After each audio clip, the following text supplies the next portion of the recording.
Hey, Challenger folks, people that might be interested in looking at some of the work I'm doing here on this car, and of course the other cars. 1970 Dodge Challenger, my car. This is why rust never sleeps. This is why I dug in this deeply into this car, because rust never sleeps.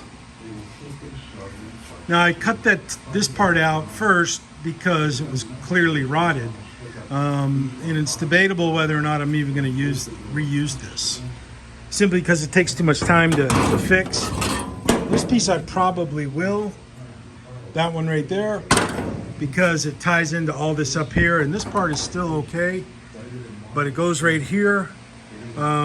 Just look at how badly, even though the outside looked good, and we all watch fellow YouTube videos of folks that do pretty much the same things that we are doing. We always watch them to look for pointers, advice, things maybe we forget to do. But anybody that says, oh, that's good by doing this, knocking on it, is not really being honest with themselves or with you, the customer, because once you remove this piece that appears okay, you know, this part down here you got to fix. Once you remove it, you look on the inside, and if I was to keep this, I would blast the inside, but I don't even think I'll do that. This is what you find. Serious, very corrosive cancer right there. Center screen. That stuff right there, friends, is rot, and that is active, ongoing, continuing rot.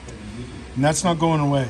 The only way this is going to go away is me digging it out, taking these wheelhouses off, and just getting rid of it, getting rid of that rot, putting new metal in, reblasting some of those pieces. That's the only thing, the only way, the only process that will work to get this clean and properly strong again. This piece right here probably will remain in place because it's not as bad as the other one was, but I'm still debating whether or not I even want to try to fix these, fix this stuff, because it's so damaged. There's so much pitting on the metal.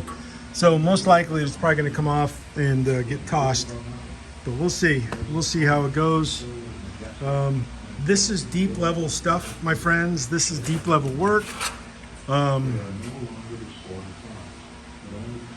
This is not for the faint of heart. And there was a bit of a discussion yesterday on Facebook in a Ford Mustang restoration group.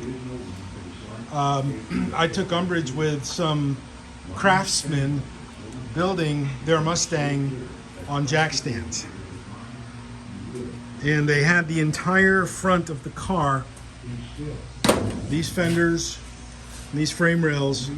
I'll show you on the Mustang. What makes it, well, I can't, the hood's on it. But they had these fenders and frame rails completely off, completely brand new, and being supported with jack stands, which goes against every bit of common sense that I know from doing this kind of work, things I've been taught, and just from experience doing this kind of stuff. They were laying the frame rails on the jack stands, and you can't control it. You can't control the variables of height. It's just not that good. You should have it on a table, a chassis build table, where you can control those variables, where the car is mated to a flat surface, and you can have and establish your datum lines right then and there, and then put it on wheels like I've done. And I made that argument with some folks, and even a couple people said, yeah, that's the right way to do it, and a couple of people said that they did it just fine. Which, one thing I found that us guys, men in general, we have this thing called ego, and we want our way to always be the correct way and the only way. So in other words, some dude putting his frame rails on jack stands, hoping to weld them in and they're going to be straight, is not going to do as good a job as somebody putting it on a work table like this, a work table like that one. It's just not going to work. I did it on the Mustang. Did it on all the other cars I've done. This Alfa Romeo in there, I've done it all on all that. This is how you do it, guys and gals. And you got to take into consideration, people on YouTube want to be YouTube stars. I do not. I could care less. I'm just making this stuff for me, sharing it with y'all, because I am continually looking to up my game, to do better. And I'm always looking at my peers, what they do and do not do on YouTube. And sadly, as time goes on, we see more buffoonery than we see proper metalworking techniques and procedures. You know, that's just the way it is. There's so many people out there that think they're infallible, they're experts. Yeah, they may be experts in a few things, but putting a car on jack stands, hanging frame rails, is not the way to do it, my friends. It's just period, plain, simple, straight up, no, don't do that. And the one guy, the moderator of that Ford restoration group, he took umbrage with it and closed down the thread.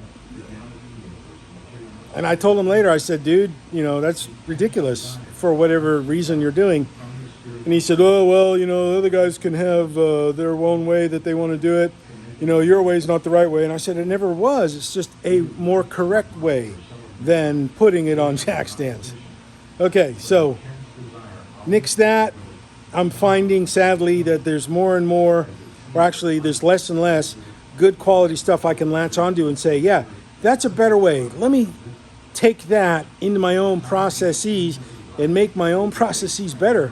It's getting thinner, folks.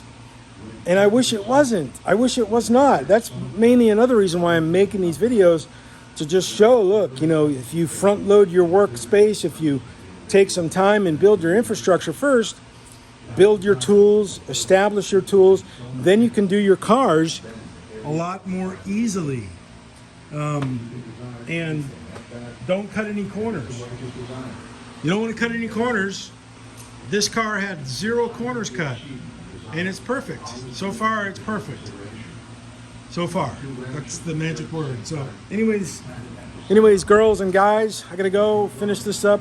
A couple more spot welds to pop out. I got to go back to the dentist because there's a couple issues I want him to check out. So got to go. Choose. Be good. Be happy. Enjoy what you do every day. Have joy in your life. Have a good heart. And do good to other people. At least try to do it every day. Okay? At least I try to. Okay, even though, you know, there's some knuckleheads out there, but I still love everybody. Okay, see ya, bye. Cheers.